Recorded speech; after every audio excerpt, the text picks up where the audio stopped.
יברכך אדוני וישמרך.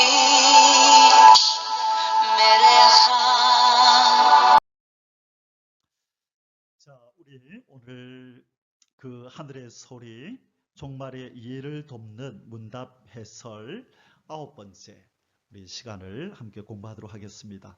우리 뒤늦게 참여하신 분이 계셔서, 그리고 또 우리가 앞부분에서 다 공부했던 내용이기는 하지만 이렇게 자세히 공부하지 못하였습니다. 시간이 많이 쫓겼어요. 그래서 오늘은 좀 여유를 가지고 우리 하나님 말씀을 좀 깊이 묵상하며 기도하는 시간을 가지도록 하겠습니다. 오늘 종말의 이해를 돕는 문답 해설 9번째 제목을 종말에 우리가 지켜야 할 바는 무엇인가 라는 제목을 정했습니다. 자, 제목이 뭐라고요? 종말에 우리가 지켜야 할 바는 무엇인가? 우리가 믿고 지켜야 될 것이 무엇인가? 종말, 말세라고 하는데, 우리가 그렇다면 어떤 자세를 가지고 어떤 말씀을 믿고 그 말씀을 붙들고 지키며 살아야 하는지를 함께 살펴보도록 하겠습니다. 오늘 본문 말씀은 요한계시록 2장 1절에서 5절, 그리고 요한계시록 22장 7절입니다. 자, 오늘의 문답을 먼저 하겠습니다. 제가 문제를 읽으면 여러분이 답을 해주시길 바랍니다. 제 9문, 종말에 우리가 지켜야 할 바는 무엇인가? 믿음을 가질 때 처음 열심과 그리스도의 확실한 약속, 곧 속히 오시리라는 말씀을 지키고 믿어야 한다. 아멘. 자, 오늘 주제는 두 가지입니다. 이 종말, 이 마지막 때를 사는 우리가 지켜야 할 바, 믿어야 할 바가 무엇이냐? 먼저 지켜야 할 바는 처음 열심을 지켜야 한다는 것입니다. 무엇을 지켜야 한다고요? 처음 열심. 이 처음 열심이 뭔가 오늘 좀 자세히 살펴보기를 원하고요. 그 다음에 두 번째는 그리스도의 확실한 약속을 믿고 그 말씀을 심령에 새기고 그 말씀을 지키며 살아가야 한다는 것입니다. 곧 주님이 뭐라고 약속하셨죠? 속히 오시리라. 내가 속히 오리라라고 주님이 말씀하셨죠. 그래서 우리는 속히 오시리라고 약속하신 우리 예수님의 약속을 믿고 그 말씀을 붙들고 그렇게 꼭 간직하면서 우리 말세를 우리가 살아가야 된다는 것입니다. 자, 그러면 우리 성경 구절을 한번 읽어보도록 하겠습니다.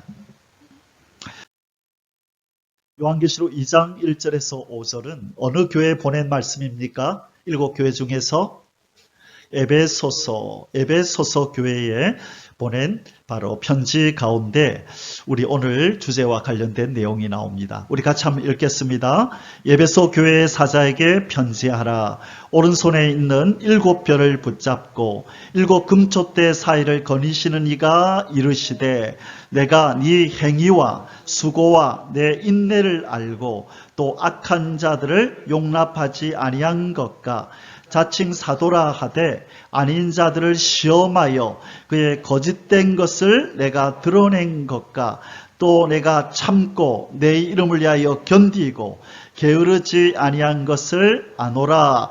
그러나 너를 책망할 것이 있나니 너희 처음 사랑을 버렸느니라. 그러므로 어디서 떨어졌는지를 생각하고 회개하여 처음 행위를 가지라. 만일 그리하지 아니하고 회개하지 아니하면 내가 네게 가서 내 촛대를 그 자리에서 옮기리라. 아멘. 여러분, 이 구절을 읽으면서 떠오르는 구절이 없습니까? 고린도전서 13장. 무슨 장이죠?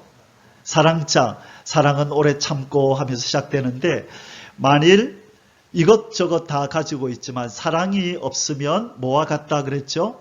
울리는 꽹가리와 같다. 그죠? 무슨 말이죠? 아무리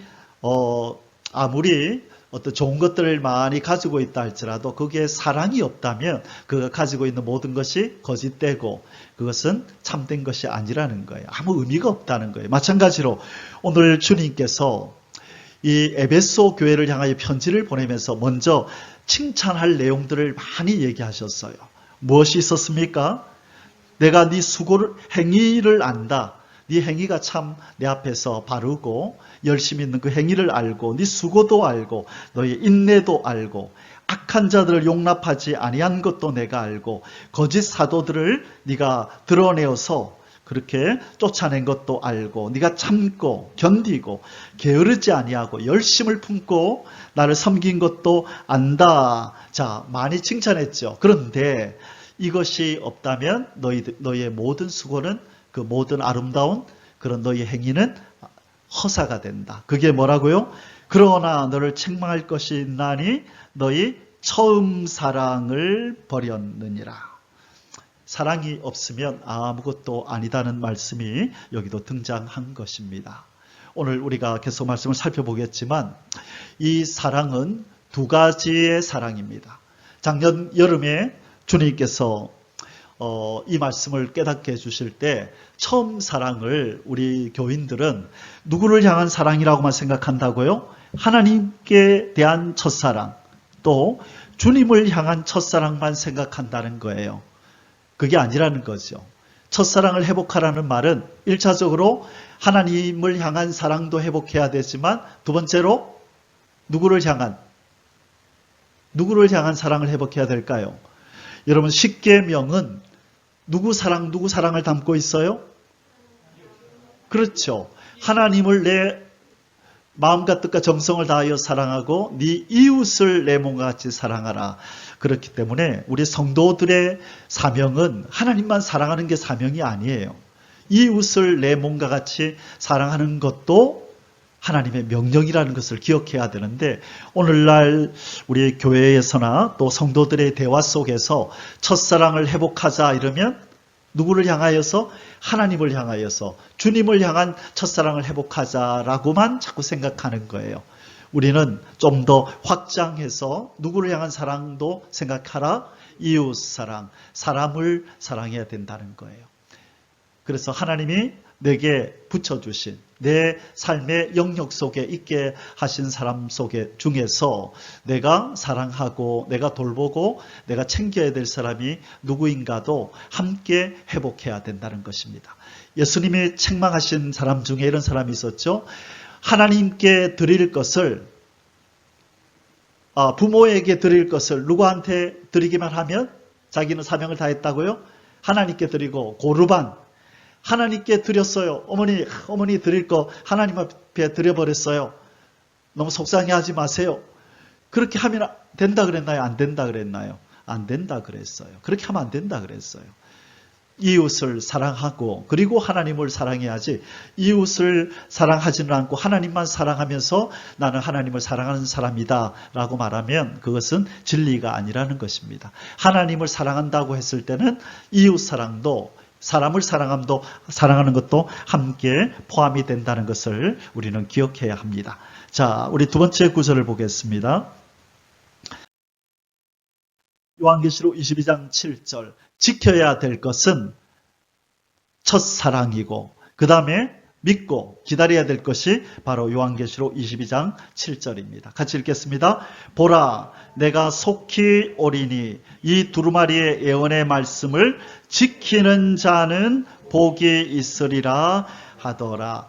여러분, 요한계시록 22장에 주님이 다시 오시겠다는 약속이 몇 번 나타나요?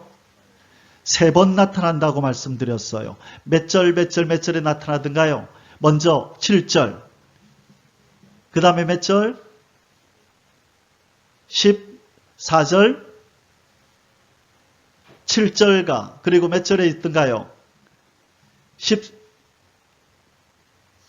12절, 20절.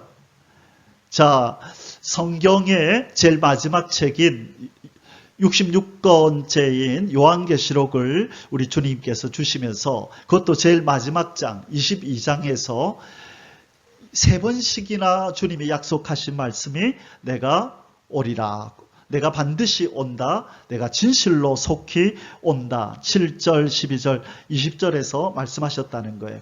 그러면서 뭐라고 말씀하셨어요? 이 두루마리의 예언의 말씀을 지키는 자는 복이 있다. 사도 요한을 통하여 주신 이 예언의 말씀 요한계시록을 읽고 듣고 지키는 자가 복이 있다. 만일 그렇게 하지 않으면 복의 반대말이 뭐죠? 화가 있게 된다. 그래서 계시록 8장 11절에 보면 그런 말씀이 있죠. 앞으로 화가 다가오게 될 것이다. 첫째 화, 둘째 화, 셋째 화가 다가오게 될 것이다. 그래서 이 요한계시록은 다가오는 화를 피하고 구원을 받는 그 복에 이르는 그 놀라운 비밀이 담겨 있는 책이 요한계시록입니다. 이 요한계시록에 대해서 많은 사람이 이러쿵저러쿵 하지만 그러나 예수님이 말씀하신 건 뭐냐? 이 마지막 때에 주님이 속히 오시는 이때에 즈음하여 복이 있는 사람은 누구냐? 이 두루마리의 예언의 말씀을 지키는 자가 복이 있다는 거예요. 그러니까 이것을 등한시하면 안 된다는 거예요. 이것은 없어도 될 것처럼 묻어두면 안 된다는 것이에요. 이것은 비밀이라는 거예요. 이것을 읽고 듣고 지켜야 구원을 받는, 복을 받는, 화를 면하는 그 은혜를 얻게 된다는 것입니다. 믿으십니까? 아멘. 이거 너무너무 중요한 거예요.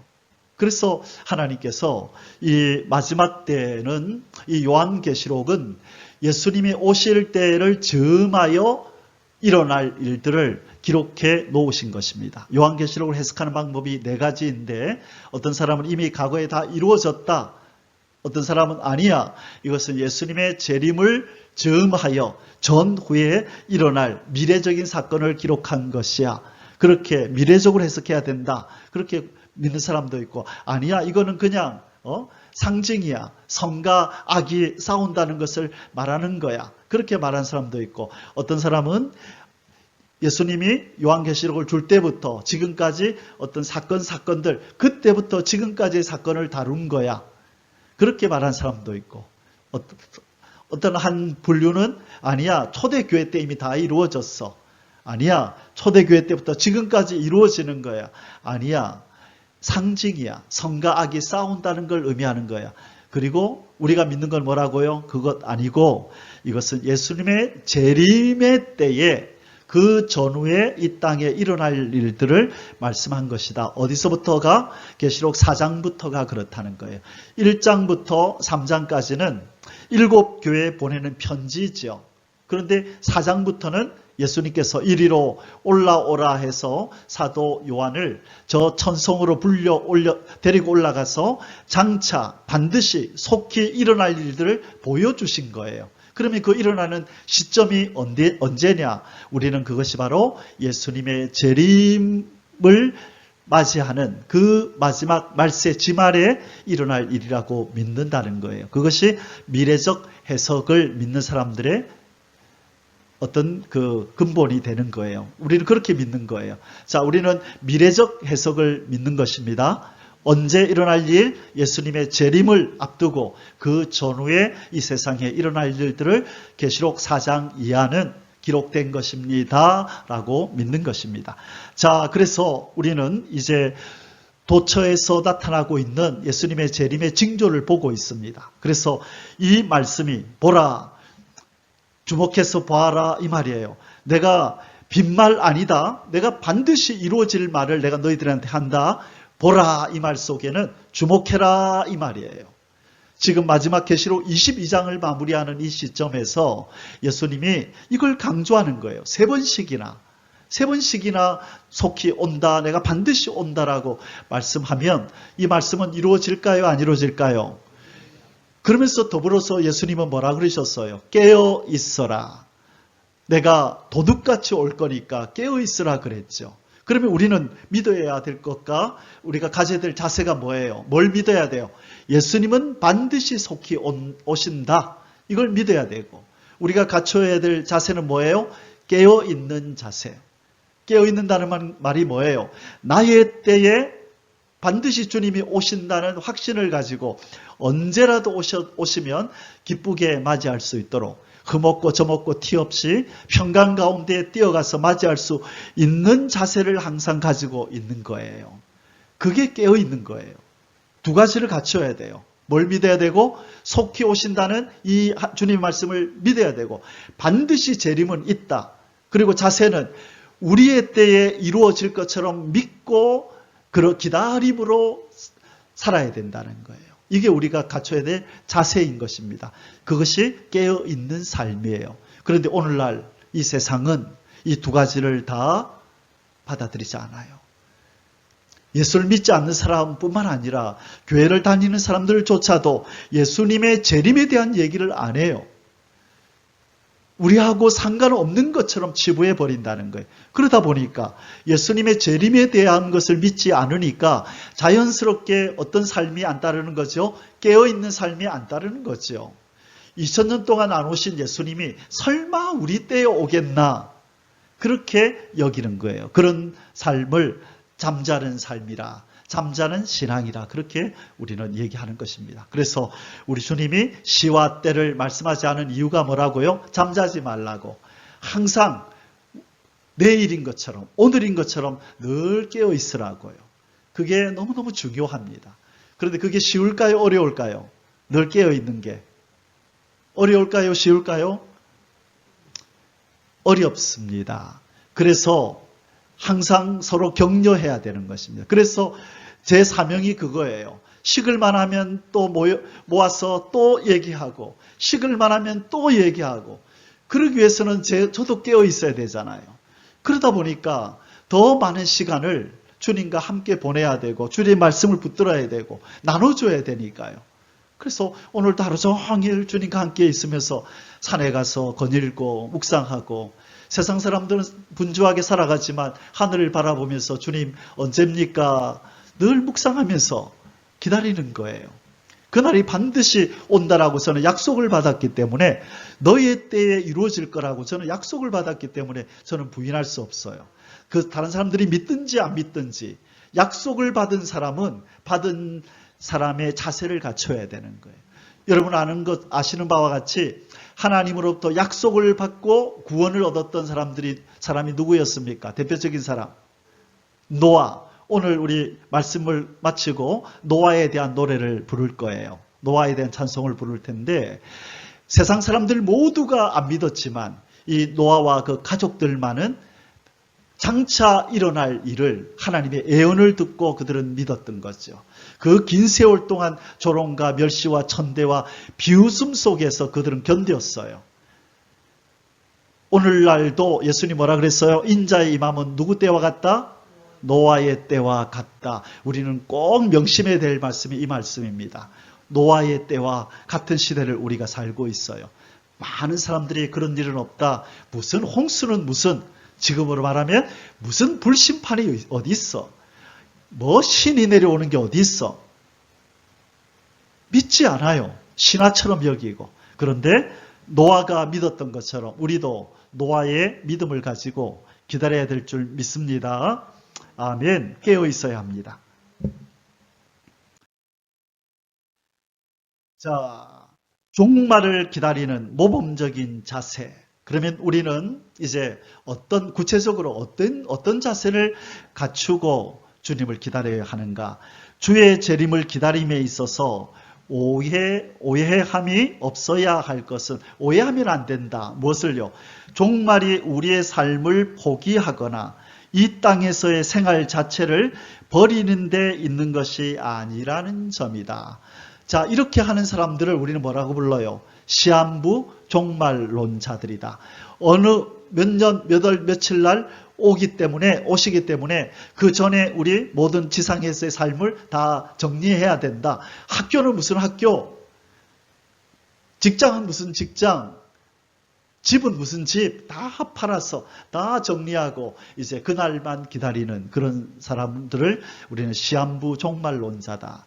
그런 일이 있을까봐 예수님께서는 그 시와 때를 하나님만 아신다고 말씀한 거예요.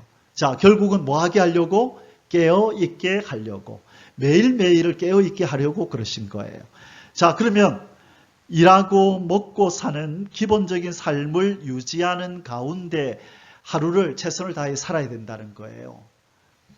처음 믿음의 열심을 가지고 첫사랑을 가져야 된다는 거예요. 철저히 그리고 전적으로 다시 오신다는 그 확실한 약속을 믿고 지키는 것이 중요하다. 철저하게 전적으로 믿어야 된다는 거예요. 뭐 오실지 안 오실지 뭐 가봐야 알죠. 그렇게 하면 안 된다는 거예요. 나의 때에 반드시 예수님은 오신다라는 그런 믿음을 가지고 살아야 된다는 거예요. 그게 모범적인 자세라는 거예요. 매일매일의 삶을 최선을 다하여 살면서, 그러나 중심을 어디다 두고요? 하늘에다 두고, 주님 어서 오시옵소서. 오늘도 제가 최선을 다하여 순교자적인 삶, 선교사적인 삶을 내게 맡기신 그 일터에서, 또 삶의 터전에서 내가 선교사처럼 살면서 주님을 기다리겠습니다. 그런 자세로 우리는 하루하루를 살아야 되는 것입니다. 회복해야 할 첫사랑, 아까 제가 말씀드렸어요. 첫 번째는 누구를 향한 사랑? 하나님을 향한 사랑. 두 번째는 이웃을 향한 사랑을 회복해야 된다라는 것을 기억해야 합니다. 제가 작년 여름에 이순신 장군 그 기념관에 갔다가 제가 깨달은 바를 말씀드렸었죠. 아니요. 이순신 장군 그 기념관에 제가 가서 그분이 어떤 사상을 적어놓은 글을 보다가 너무 참 감동을 받았던 게 바로 이 부분이었어요. 왜군하고 싸우는데 적들이 육지로 도망을 쳤는데 이순신 장군은 그 왜군의 배를 다 파손하지 않고 한 배 하나를 남겨뒀다는 내용이 있어서 왜 그랬을까요? 왜 남겨뒀을까요? 도망가라고. 왜 도망가라고요? 첫 번째 대답은 아는데 왜라고 물으면 답을 못해 사람들이. 맞아요. 도망가라고 배를 남겨뒀어요. 그런데 그게 깊은 뜻이 뭐냐면, 자, 뭐라고 적혀 있냐면 이순신 장군은 왜군이 육지로 도망을 쳤는 거예요. 근데 배를 없애버리면 이 왜군들이 살아남으려고 육지에 있는 백성들을 해치겠죠. 그렇게 하지 못하도록 배 한 척을 놔둔 거예요. 그래서 이 왜군들이 배에 올라타면서 없지, 빨리 우리 본토로 도망가자 하고 배를 타고 바다에 나오면 바다에서 이제 죽이는 거예요. 딱 숨어 있다가 배 타고 바다로 나올 때까지 기다렸대요.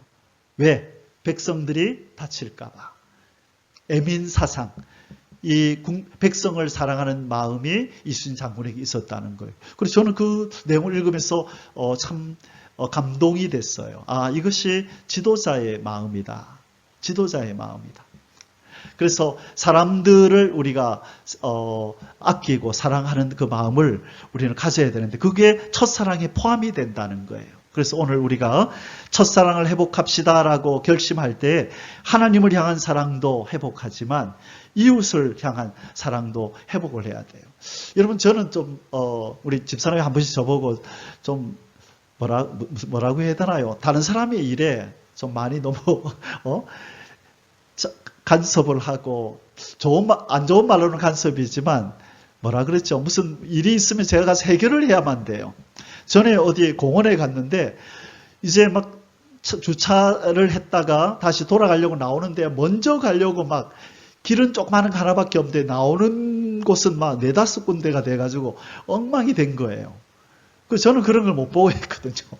내가 늦게 가더라도 차 세워놓고 딱 신호해가지고 쓰시라고 먼저 가고 기다리시라고 보내고 다 보내고 우리 뒤늦게 나왔어요. 그래야 성이 차.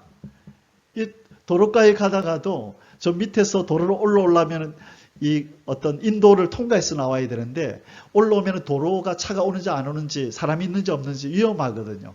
그럼 저 가다가 차 올라오면 잠시 기다리세요 해놓고 가시라고 해야 이제 마음이 편해. 그냥 가면 마음이 불편해요.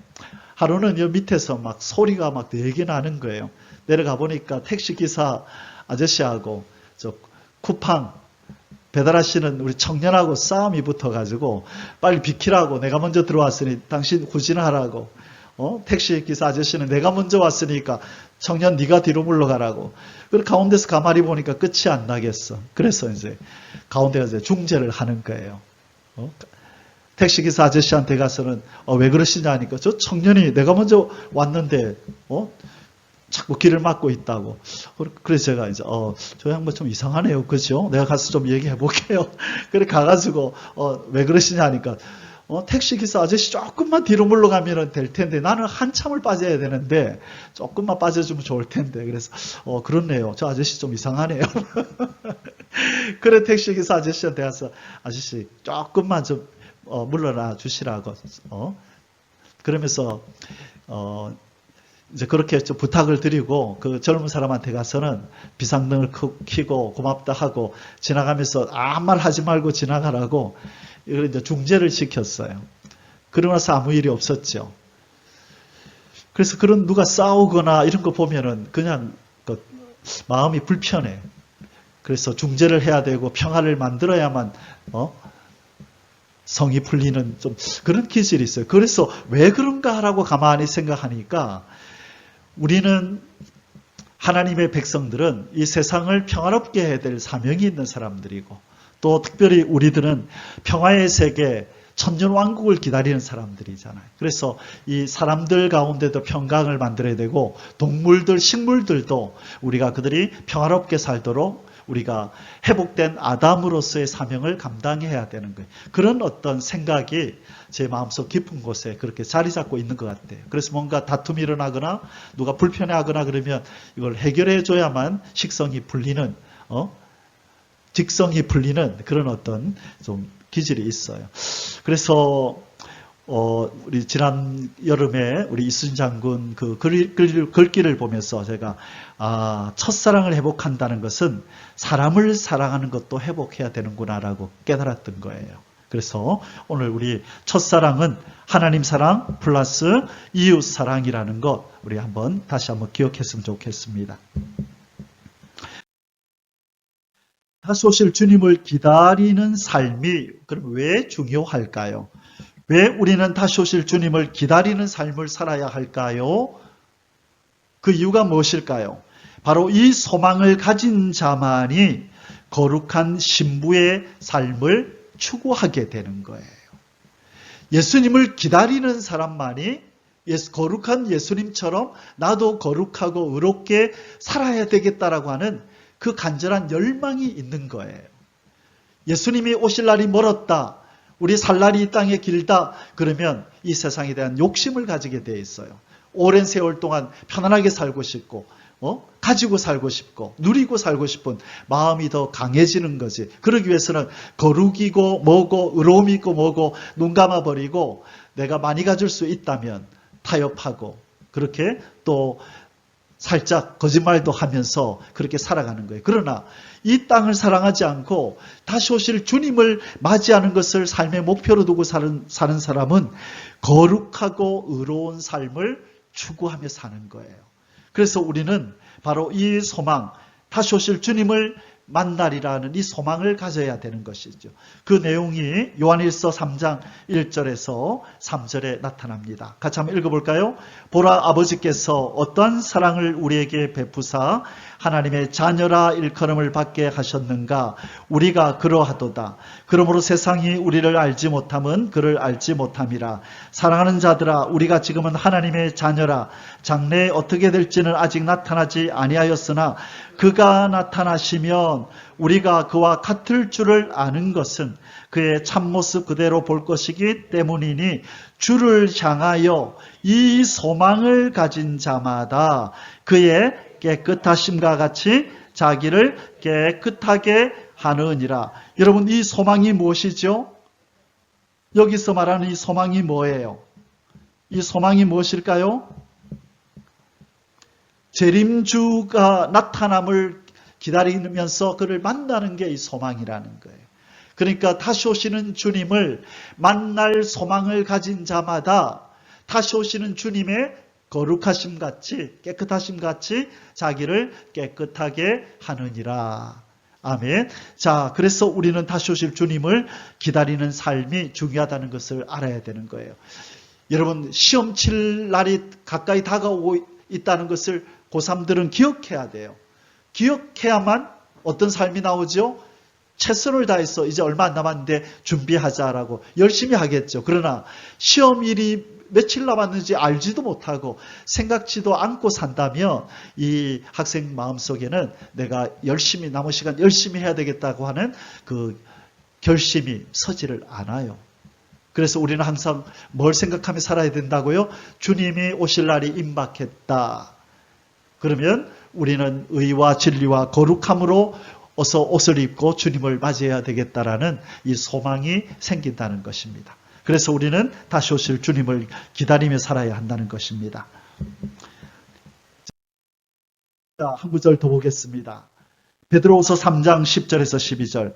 그러나 주의 날이 도둑같이 오리니 그날에는 하늘이 큰 소리로 떠나가고 물질이 뜨거운 불에 풀어지고 땅과 그 중에 있는 모든 일이 드러나리로다. 이 모든 것이 이렇게 풀어지리니 너희가 어떠한 사람이 되어야 마땅하냐? 거룩한 행실과 경건함으로 하나님의 날이 임하기를 바라보고 간절히 사모하라. 그날에 하늘이 불에 타서 풀어지고 물질이 뜨거운 불에 녹아지려니와. 자, 아멘. 어떻게 하라고요? 거룩한 행실과 경건함으로 하나님의 날이 임하기를 바라보고 간절히 사모하래요. 주의 날이 도둑같이 올 것이기 때문에. 자, 그러면 거룩한 행실과 경건하게 살려면 우리는 주의 날이 어떻게 온다는 걸 기억해야 된다고요? 도둑같이 갑자기 임할 것이다. 이제 때가 임박했다라고 늘 생각하며 살아야 우리의 삶이 거룩한 행실과 경건함으로 그렇게 휩싸이게 된다는 것입니다. 자, 13절 14절 마저 읽겠습니다. 우리는 그의 약속대로 의가 있는 곳인 새 하늘과 새 땅을 바라보도다. 그러므로 사랑하는 자들아 너희가 이것을 바라보나니 주 앞에서 점도 없고 흠도 없이 평강 가운데 나타나기를 힘쓰라. 뭐도 없고 뭐도 없이? 점도 없고 흠도 없이 평강, 샬롬 가운데 하나님 앞에 전혀 거리낌이 없는 깨끗한 양심으로 주님을 맞이할 수 있도록 평강 가운데 나타나기를 힘쓰라. 여러분, 오늘 우리가 이곳에 모인 이유가 바로 이렇게 살기 위해서 모인 것입니다. 이제 마무리하겠습니다. 예, 지난번에 제가 설교할 때 우리 집 고양이 애랑이 한번 제가 말씀 한번 드렸었는데, 자, 다시 오실 주님을 기다리는 성도의 자세가 결론적으로 우리는 어때야 되는가? 이 무릇 지킬 만한 것보다 마음을 지킨다. 어떤 마음? 사랑하는 마음. 첫사랑, 주님을 사랑하는 마음. 집사람이 조카 만난다고 강주에 1박 2일로 갔었다 그랬죠? 그리고 다음날 아침에 이제 오후 되면 돌아올 텐데 아침 되니까 이 녀석이 집 앞에 큰 방 앞에 와가지고 문을 긁으면서 엄마 빨리 나오라고. 그래서 제가 쓰다듬어 주고 아빠 여기 있어 해도 아랑곳하지 않고 오로지 엄마만 기다려요. 그래서 은근히 섭섭하더라고요. 아니 내가 너를 십몇 년 동안 너를 길러주고 너를 아껴주고 사랑해줬는데 나는 그러면 뭐냐? 근데 그 녀석은 막 불러도 고개도 안 돌려. 엄마 나오래. 그러면서 제가 참 은혜를 받았다 그랬죠. 아, 누구를 사랑한다는 것 이렇게 하는 거구나. 온 마음을 일편단심 그 사람에게 내 주인에게 내 마음을 다 주는 것.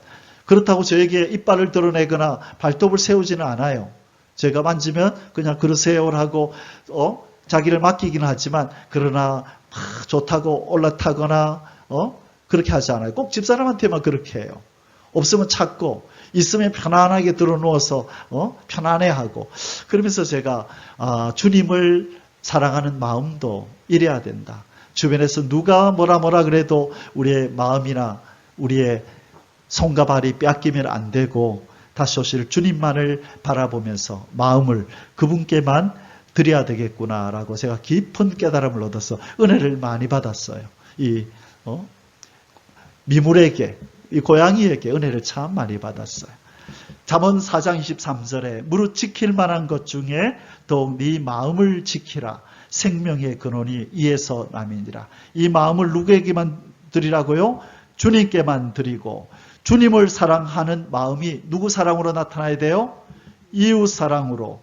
보이지 않는 주님을 사랑한다고 말할 것이 아니라 보이는 사람을 사랑하면서 주님을 사랑한다라고 그렇게 우리는 표현해야 된다는 것입니다. 자, 우리 마음을 지키고 첫사랑을 우리가 회복하고 하나님을 향하여, 주님을 향하여, 그리고 다시 오신다는 주님의 약속을 믿고 기다리는 삶을 살아가시기를 주의 이름으로 축원합니다. 아멘. 기도하겠습니다. 사랑하는 주님, 세상과 세상에 있는 것들을 사랑하는 우리의 마음을 하나님 회개하오니 새롭게 하여 주시고 주님을 향한 첫사랑을 회복하게 하여 주시옵소서. 다시 오실 주님을 기다리는 거룩한 신부의 삶을 살게 하여 주시옵소서. 사랑하는 주 예수님의 이름으로 감사하며 기도하옵나이다. 아멘.